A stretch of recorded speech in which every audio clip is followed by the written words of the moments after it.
Well, it's about 20 minutes to 6 a.m. here, so 5:40. Consider this sort of like a fireside chat.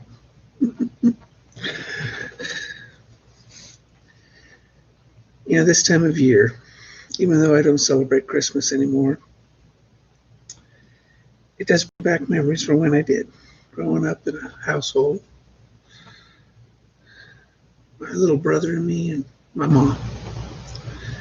My mom left, hey, my mom left, or my dad left when I was about 4 years old. And it kind of helps us put things into perspective this time of year. Mama never even graduated the seventh grade, and Dad left. No Christmases anymore. But growing up, I did, and Mom worked as a bartender 7 nights a week. But as we grew up, we were always being evicted. Always, we were very poor and didn't have any money. But Mom worked as a clerk during the day when she wasn't bartending at night at a toy store in our little town. Frank and Nancy Whalen. They were the owners of Uncle Tom's Toys, and they were good people. But Mom never got paid a dime for it. At the end of the year, this is what made my mom so special. She died 20 years ago. Frank and Nancy paid her yearly wages in toys for Nick and I, my little brother and I. And one day a year, my mother wanted Nick and I to feel special, better than we had for the rest of the year.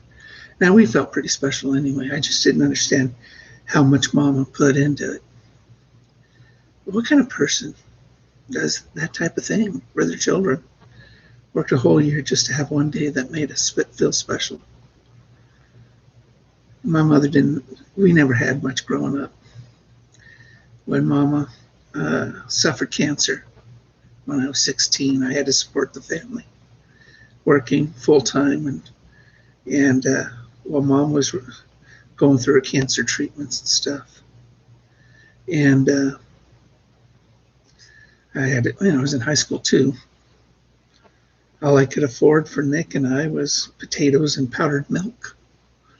That's all I could afford. Back then, I think I made $2.85 an hour, I think is what it was.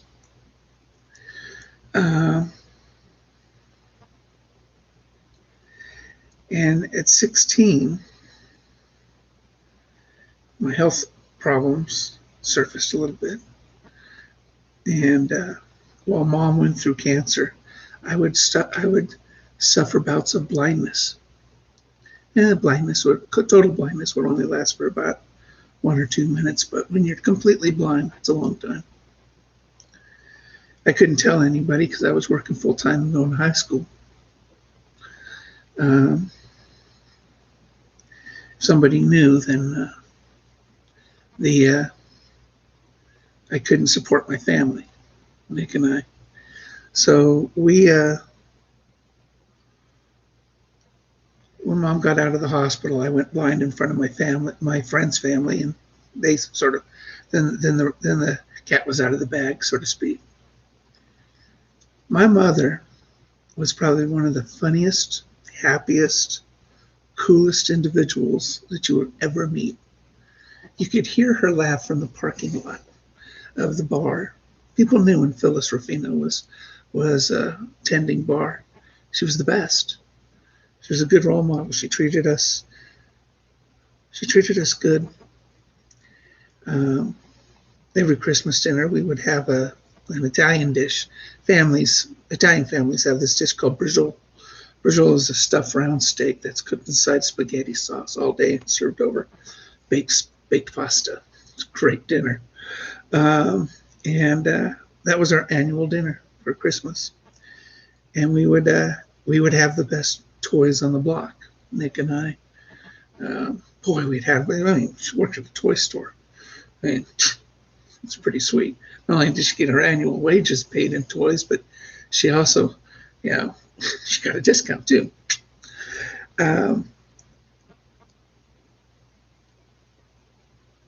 Yeah, this time of year is special. And when you've grown up with nothing, raised by a mother that did everything right, never even bad talk my dad. It was pretty amazing because she had a lot of things to be, to talk about dad bad about. I got some of dad's stuff after he died, and he died 30 years ago, almost something like that, 28 years ago, and be grateful for what you got. You got to tell your mom or dad or both, if you have them both, how special they are. I have this channel, Terrible at Fishing, which is kind of funny. I'm going to try to make it really good this year or next year. And fishing is a reflective thing. It's more than just catching fish. It's reflective. And it's cathartic. It's sort of like my art and my writings, which I do write books, and I do publish a lot of art as well.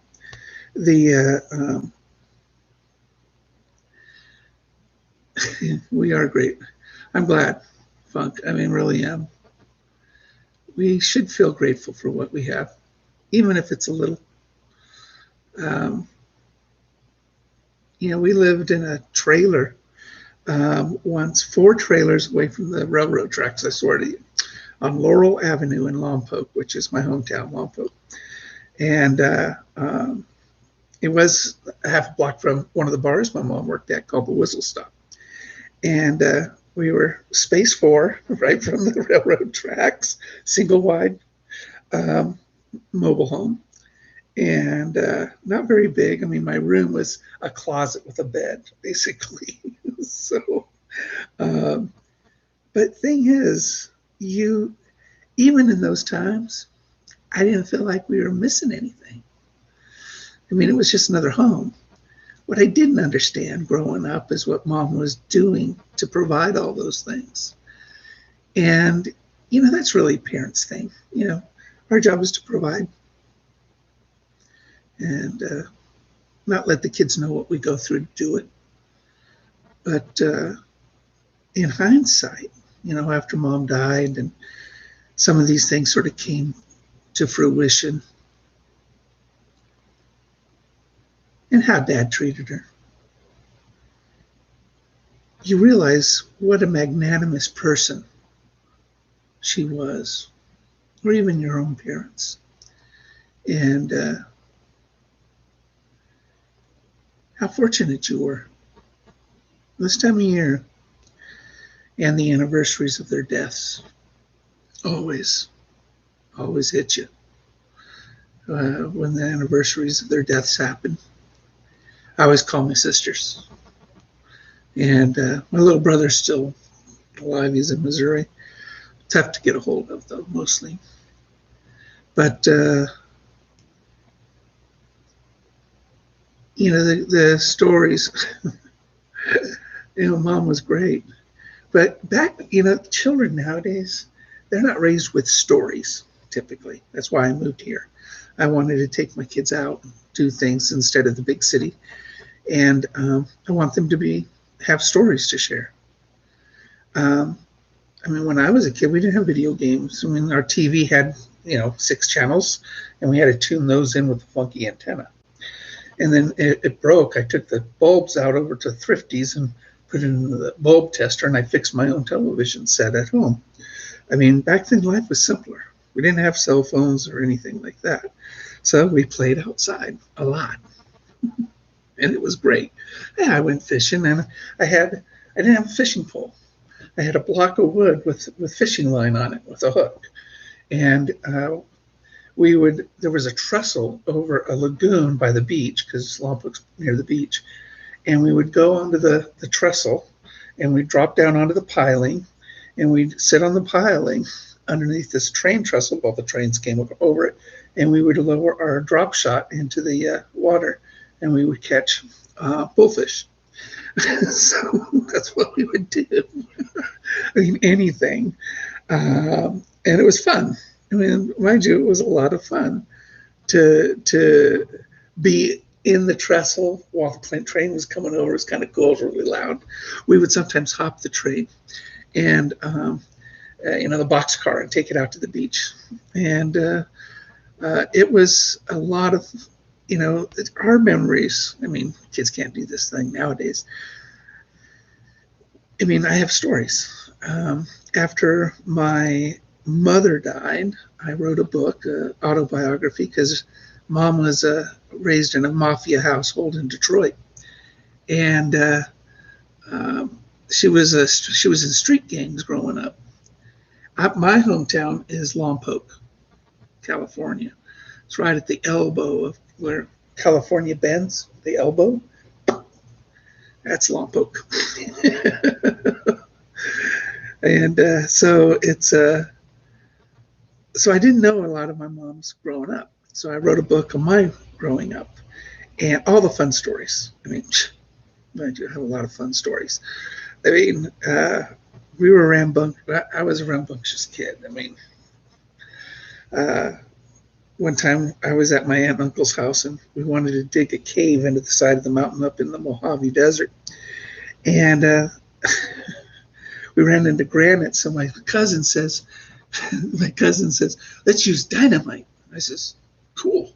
We were probably, I don't know, 13 years old. Let's get some dynamite. So he got some dynamite from his dad's shack, and we put it inside this granite. We ran the leads down the hill.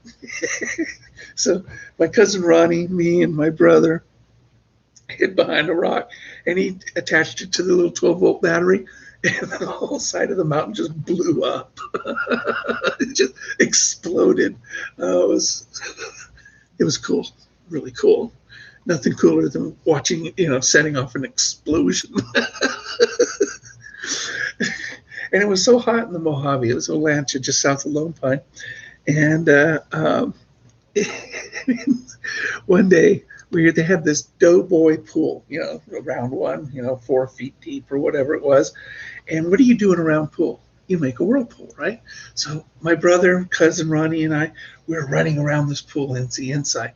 What we didn't quite understand is the physics involved when the centrifugal force of a whirlpool pushes against the walls of a pool that is not being supported from something else. All of a sudden, the pool's above the house. The house is here. All of a sudden, the pool explodes. Nick, my little brother, was the first one to go out of the pool and then go down the hill. And then my cousin Ronnie was the second one. And I'm like swimming and running. That was the end of that pool. Stories I could tell you about us growing up outdoors. The rule was when the street lights came on, you had to come home. That's just the way it was growing up. Didn't have a dad. So my mom worked in bars. So basically I had a bunch of drunk surrogates. They were funny people, though. They always took care of my brother and I. So this part of this time of year is to be grateful for for what we have, but to create new memories. Oh my God. One time I was see Lompoc, because it's on the elbow of California, you got a tide coming in this way, tide coming in this way onto California, and there's a rip tide. The rip tide's horrid. I mean, it really is. You can't surf really at Surf Beach near Lompoc, and there's another beach called Halama, and it is surfable-ish, but the waves get huge. And so we go out there surfing one Christmas Day, and the waves were massive. I mean, we're talking 15, 20-foot swells. And waves are measured from the front or from the back. So, I mean, on your belly on the front, and this is a tidal wave. They were massive, something out of a movie. And we just sort of sat on the beach looking at these big giant waves. And I was like, I'm thinking to myself, I was probably 15, 16 years old at the time. I'm thinking, I don't know if I can, we're trying to figure out where the break was, how to go out there, find a path, get on our boards, and we start paddling out there. There's nothing more intimidating seeing a 25-foot wave crash in front of you, and you have to dive underneath it. And you're underwater for 30 seconds, waiting for this thing to roll over you, and then you're losing ground. And it was horrendous. It was so scary. But I finally just gave up. I couldn't swim out past the break, and I just rode it back in. But it was a massive, biggest wave day I've ever seen in my life. And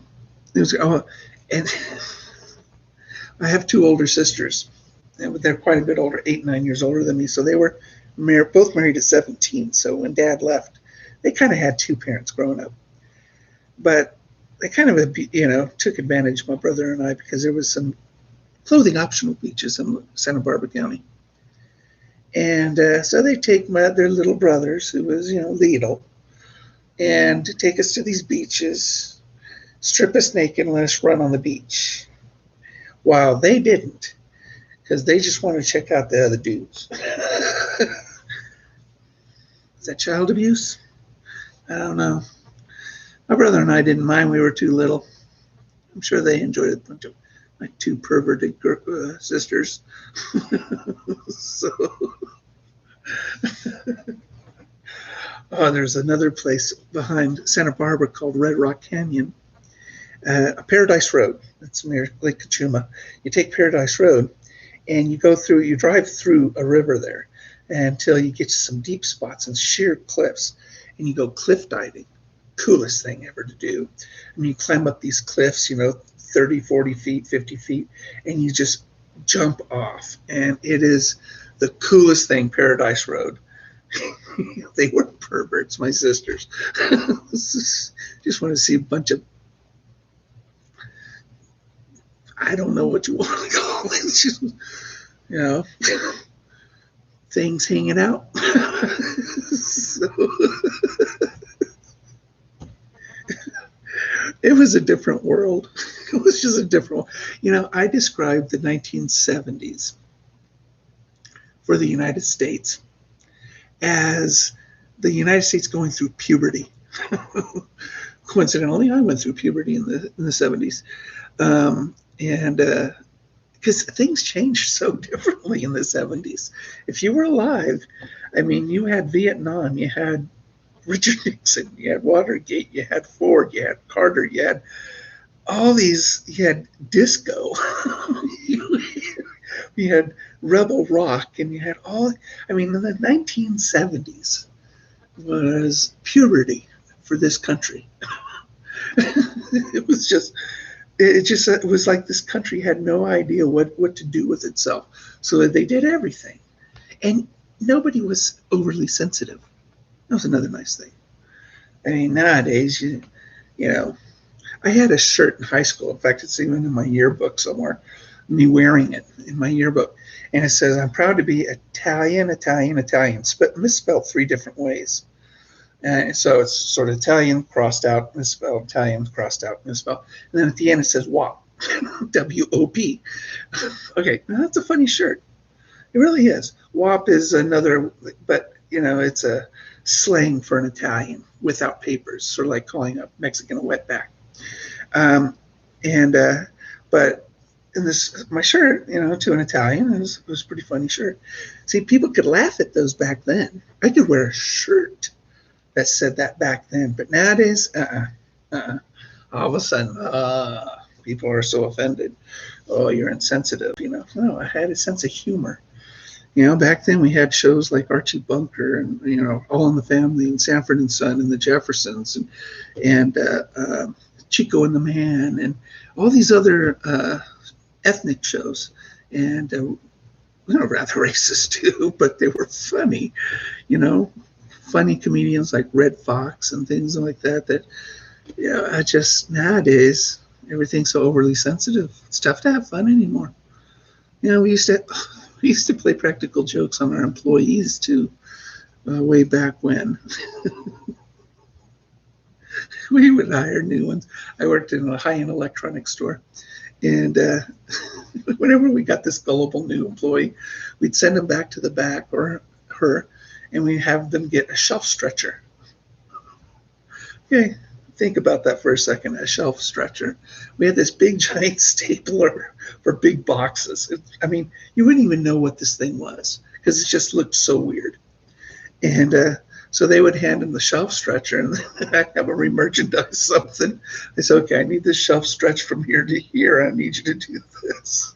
And I'd just walk away. And we would just watch them try to do this.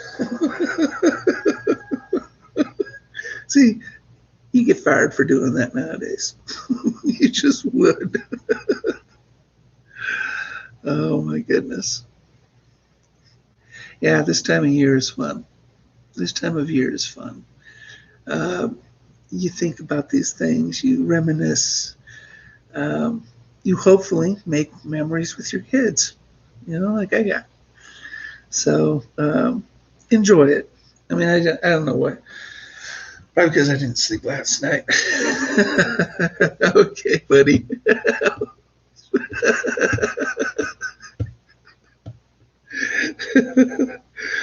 Oh yeah. In my hometown, we have a flower festival in Lompoc because they grow flower seeds. And one year I was about 14 years old, and my buddy said, let's go help make a float. So you make floats, out of flowers. So we walk in, and this good-looking girl. I mean, I'm 14. Things are hitting. When this good-looking girl looks over at us, and we walk into this area, and she goes, "Okay, boys, start stripping." All right, I'm 14. She's cute. She says, and I'm thinking, yes, where did you take me? And you know what she really meant. It's like stripping petals off of flowers. That's what she meant. I was ready to drop my drawers. Oh, why don't we celebrate anymore? Religious reasons. Jehovah's Witness. Yeah. They saves me a lot of money. I'll tell you that. Yeah. My kids don't want, let me just tell you, I give my kids anything that they want. They get gifts when they don't expect it, which is nice, which is really nice. So, yeah, I in fact, I think I overcompensate probably. I probably do. But we still make memories, and that's the important part. That's important. And I tell my kids about their grandma because they never met her.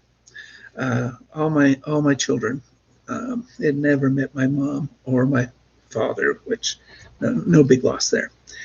But I tell them there's a picture of Ma, and in fact, oh no, that's my dad and his brother and sister there.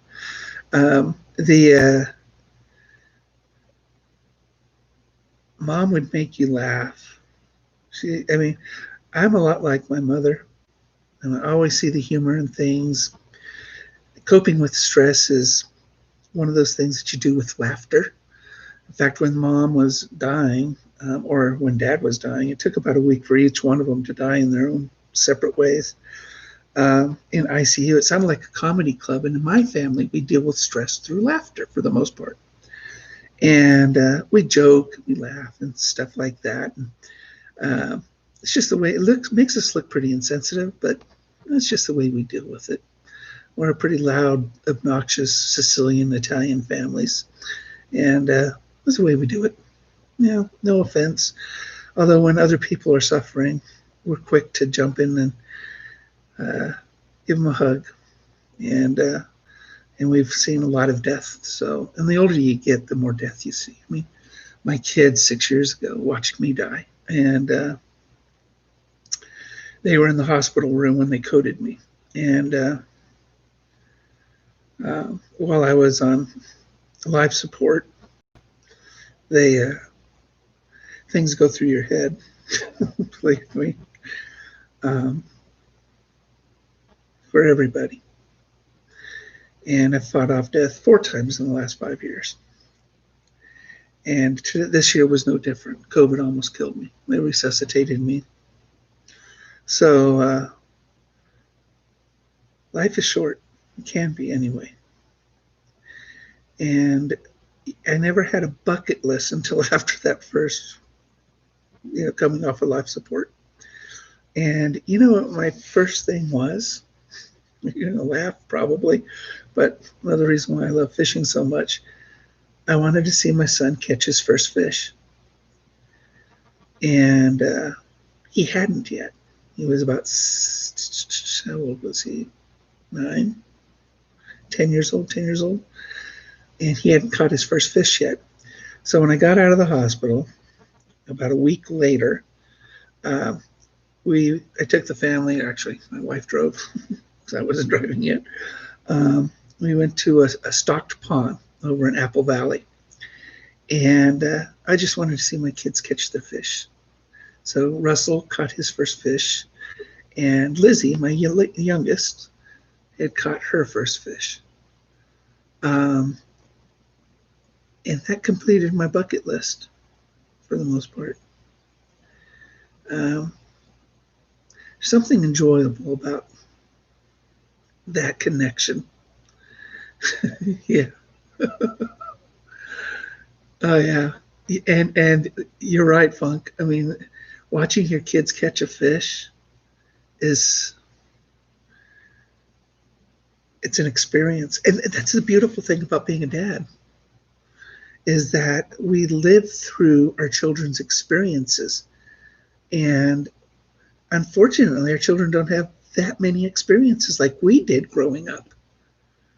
And we just want to have, maybe we're a little selfish. Maybe I'm a little selfish because I want to have those experiences through them. But it's so much fun. I was outside with my littlest, Lizzie. She's 12. And after the first snow this last week, we were snowball fighting in the backyard. I can't stay outside very long because of my lungs, but and especially with activity. But what a great few minutes to have a snowball fight with your kids. And in fact, that it's a memory that she won't forget. Her first snowball fight, and it was her first one. So that's it's just, there is so much in life. Nowadays, this ain't nothing. This is just this week's meds that they gave me. I take about 20, believe it or not, just to keep me going. Crazy, huh? But a doctor the other day said, "Mike, you've really gone through it," because I'm new to the area. I have to fill them all in. I go, "Yeah, I've really gone through it." And he goes, "How do you deal with it?" I go, "It does remind you that each day is pretty special. And each day is very special. Treat it like that." Yeah, maybe I just got jumped on this morning just to reminisce a little bit, but I really wanted everybody to know how special my mom was and how fortunate 2 little boys were to have a full Sicilian woman raise them with so much love and unselfishness. So little 6-year-old Frankie trying to drive the snowblower was yesterday's, oh, very cool. We got shovels. So I got my 16-year-old is 6'3" and still growing. He just turned 16, so last month. So you can imagine, he'll probably be knocking out about 6'5", 6'6" when he's done growing. So yeah, Russell, he's a skinny thing. He's got to push the snow shovels. So no snow blower here. I'm pretty sure he wishes I had a snow blower.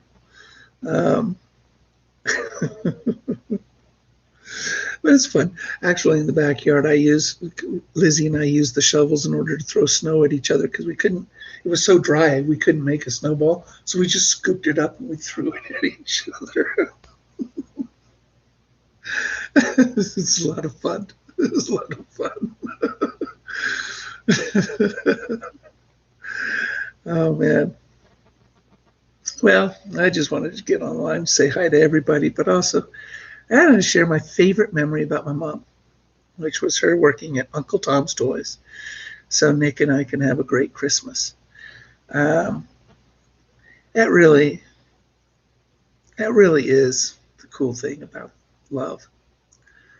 And it came with a snow. Oh, well, that's nice. Came with a snowblower? Ours came with a shovel. Took hours to figure it out. Ours came with a shovel, and then our neighbor, for their housewarming present, they gave us another shovel. So it's like, hey, you guys from California, you're going to need this. By the way, you know how to use it? They put a bow on it. Like, we have the best neighbors, by the way. We really do have the best neighbors. Great people. We'll bake stuff for them. They'll bake stuff for us. And I took their grandson fishing. I had a great day with Will. He was visiting from Arizona, and I took him fishing with me and had a great day with the kid. Just, my neighbors, I introduced myself to all our neighbors, and I love neighborhoods. I love small towns, I love neighborhoods. And just a lot of fun to get to know people again. I sit down on the porch 2 doors away with them. So you probably could have shoveled it faster. My lungs couldn't take it. I couldn't do it. Actually the steroids are helping. They just started to kick in, the prednisone. So, I don't have that death rattle in me anymore, so that's always good. But yeah, so I don't know, that's doxycycline and moxicillin, and that's prednisone. Crazy, huh? Good thing my wife is a pharmacy tech.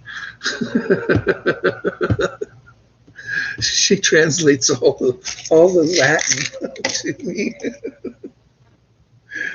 Oh my goodness. Oh, don't forget to go and do the giveaway. Put a comment down and share the link. I want to give away, the baits to you guys, and I've got a lot of baits here. I think this is the one I'm going to give away.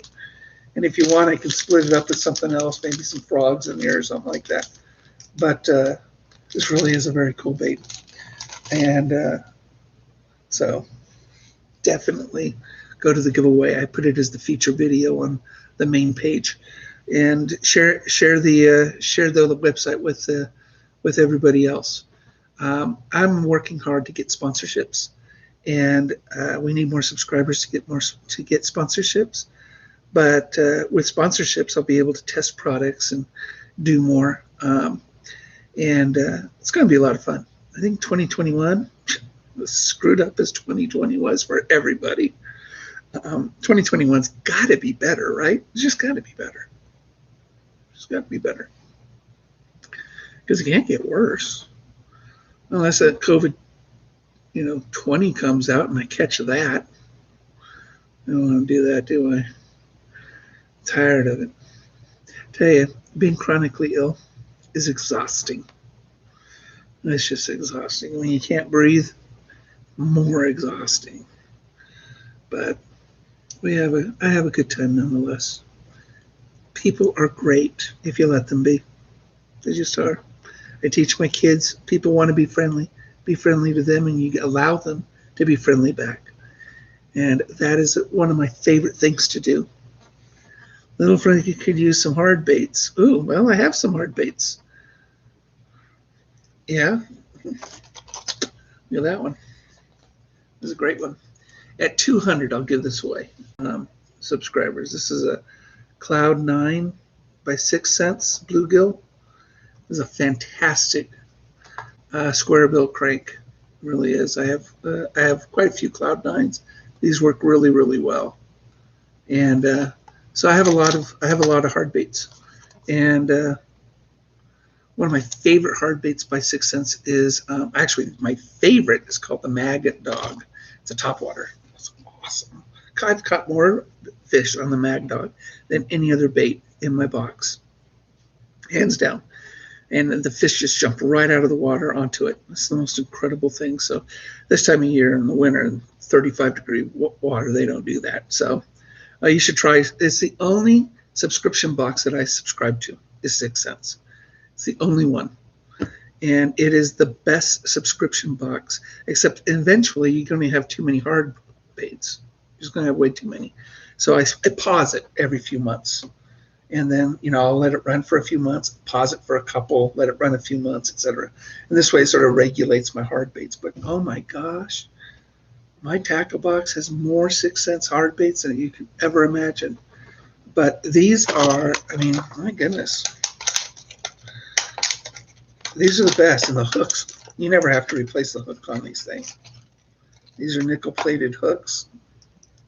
Look at that. It's hard to tell in this light, but it is a beautiful, beautiful, beautiful bait. All of their baits are this good looking, all of them. 3D eyes on it. And then the 3D gill patterns, and they use another nice thing too. They don't use a circle split ring. It's an oval split ring, and that is so much easier to hook into and to tie onto. And is the oval split ring. So these are, if you go to 6centsfishing.com, these guys. This is a silent one. So this is a good one. That is a great bait. Oh, all of them are great baits. Oh my gosh, you should see it. Some of them are like this big. I don't even have a rod to throw it. It's so heavy. Ooh, I won something on Cascade. They had a giveaway. They don't tell you what it is because it's like a blind giveaway. But on their Facebook page this week, they gave 100 things away, and I actually won something.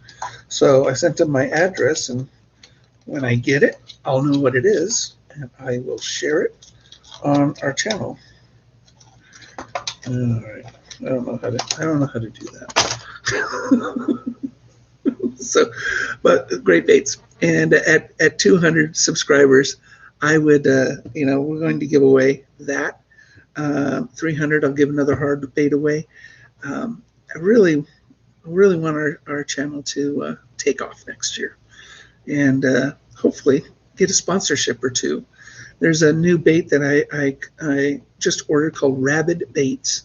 It is a soft bait with feathers. I know it, but it's got great reviews. And where is it? Let me see if I can pull it up. It's called Rabid Baits. And they have some really nice packages right now that you can get. Baits. Let's see. Rabid Baits. Here it is.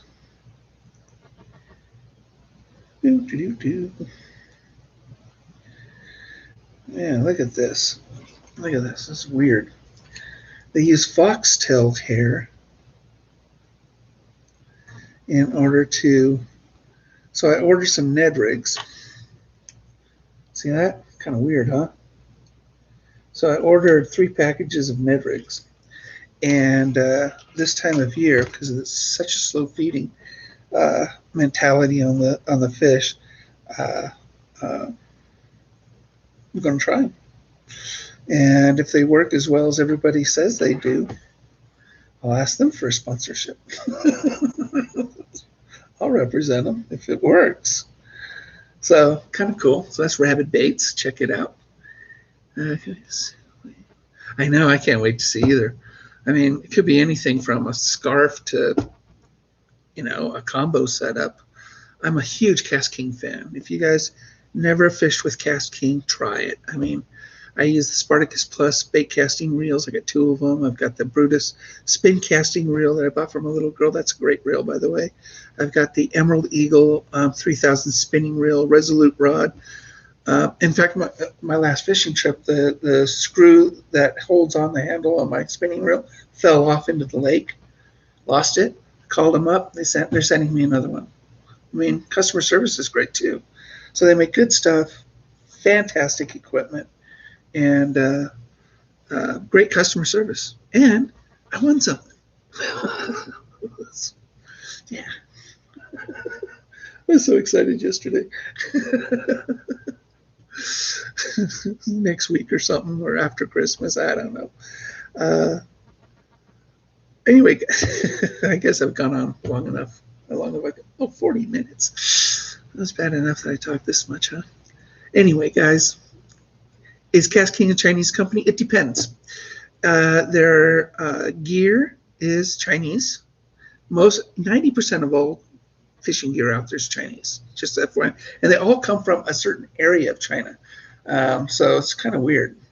But they do design all their stuff here in the United States. Their fishing line is made in the United States. They got a brand new fluorocarbon, pure fluorocarbon line called Covert. I want to try it. Just came out, and it's pure fluorocarbon made in Germany. So even though they're an American company, everything's designed in America. Their gear is made in China, but their line is made in the United States, and then this new line is made in Germany. So, I question the quality when you see companies on those sites. Oh, AliExpress. Yeah, they do sell a few of their items on AliExpress. They do, but AliExpress also sells Sea Eagle inflatables, and I'm a huge Sea Eagle fan. So they do get some good stuff rarely on AliExpress. But you're right, I do too. But if you go to Amazon, that's where you pretty much buy Cast King stuff, is on Amazon.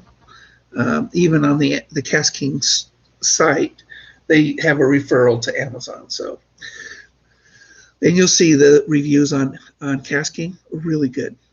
Really good. I don't think I've gotten a bad thing from Cast King. And the Resolute rod, the best fishing rod I own is the Resolute rod.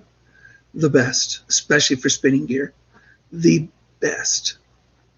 And it casts so far that you wouldn't believe, using American tackle guides. And they're really good. So the rod is great, but the American tackle guides are what makes that rod so fantastic. Yeah, I mean, and then Feel Free, which is my kayak. Hoodoo is a new kayak company, brand new company, year old or so. I want to buy one of their kayaks. And so for a second kayak, so my son can kayak with me or whoever. So it'll be a lot of fun. I need somebody to go with me. My wife worries about me a lot because of my lungs and my health conditions, and I do have seizures. She doesn't want me to be on the water alone all the time. I don't blame her. So that's why I put stabilizers on my boat, on my kayak, so it can't tip over. See the video of Cast King's Nikki freaking out about the snake? Yeah, I love that one. I know. That's how she ended it. Like, freaking out about this snake. She gave away that folding fillet knife. Totally cool to have a folding fillet knife. That is, I mean, how come nobody's done that yet? I mean, have they done it? And I just never noticed it. But yeah, I'll tell you, getting a kayak, yeah. It all depends how big. I'm a big guy nowadays. Through my convalescence, I've gained too much weight. I'm going to lose weight this next year. if you're 6 foot or less, 200 pounds or less, you can get away with a 10-foot kayak. And Tamarack makes, Lifetime makes a really nice Tamarack Pro for $350. You could buy it over at Walmart. $350. This is a really nice kayak. Look it up. It's called the Tamarack Pro 10.3 or something like that. It's a really nice kayak for $350. That is a nice one. But my son's 6'5". It will be 6'5", so we only give him a 13-footer. Mine's a 12.5-footer. I need it big just because it's supporting me. I've gotten big. I just take on faith anything below the waist is still there. I can't see it. I haven't seen it in a while.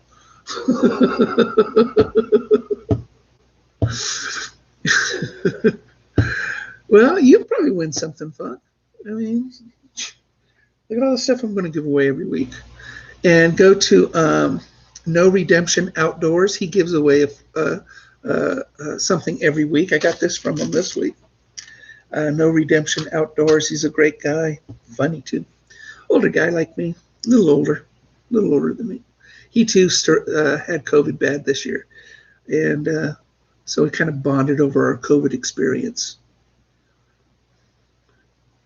Oh, yeah. Well, you could stand up in these. You can stand up in them. You can stand up in the Tamarack. Oh, it just depends on you. I can't. I have a hard time standing up on solid ground because I have a blood clot in my brain from last year that messed up my brain. So that's why I have stabilizers in order to help me not tip over. But yeah, if you knew my health issues, you're thinking, man, it's like the doctor says, you just take one day at a time. Take one day at a time. I'm going to teach my cat how to fish with me. So I'm at least training him and putting him in this like fold out backpack. So I'm going to mount that on the boat, and so he'll have his own little house at the front of the boat, and he'll go out fishing with me. He's big guy. Let me get him. I'll show you.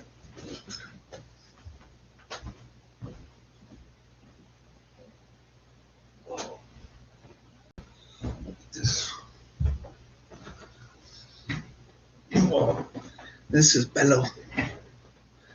And Bello thinks he's a dog. He's huge. He's 22 pounds, 23 pounds. It's a Norwegian forest cat. And he is quite the cat. He's a big cat. He's a lover. He's a lover. You can go fishing with me next year, aren't you? You're going to go fishing with me.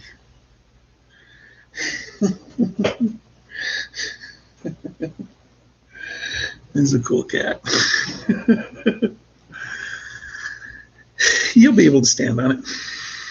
You'll be able to stand on it. It all depends on you, but you get a 12-footer, you'll definitely be able to stand on it.